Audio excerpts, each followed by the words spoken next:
Pemirsa, uji vaksin COVID-19 dari Tiongkok yang dilakukan di Unpad Bandung telah memasuki fase 3. Dalam fase ini, vaksin akan diujikan kepada manusia untuk melihat efektivitas serta manfaat klinis dari vaksin tersebut.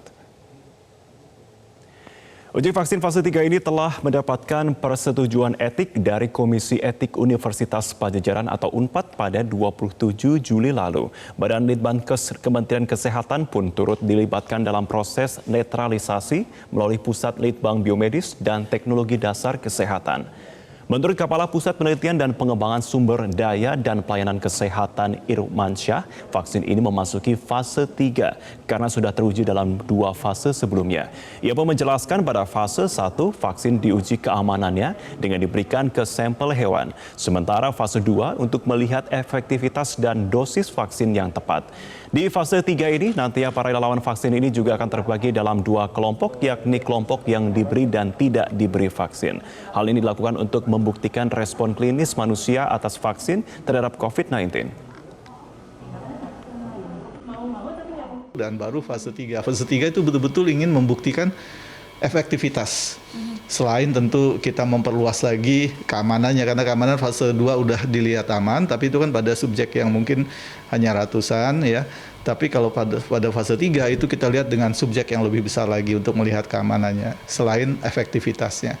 Nah, pada fase 3 ini itu betul-betul harus membuktikan bahwa intervensi dalam hal ini vaksin bisa mencapai manfaat yang memang manfaat klinis yang diinginkan.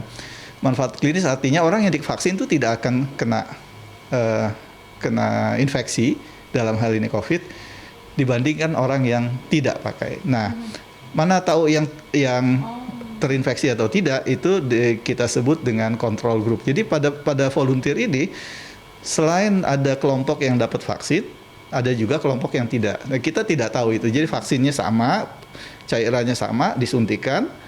Nanti ada kode-kode tertentu yang belakangan baru dilihat.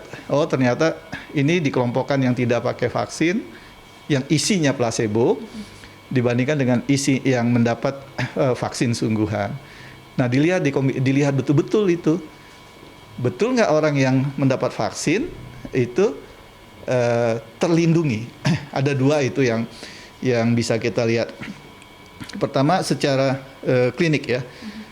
Artinya apakah dia itu terinfeksi. Jadi orang yang tidak mendapat vaksin, dia akan lebih banyak yang terinfeksi dibandingkan yang dapat. Yang dapat juga mungkin ada, tapi barangkali 1, sementara yang ini barangkali 100 ya. Tetap ada perbedaan bermakna antara 2 kelompok ini.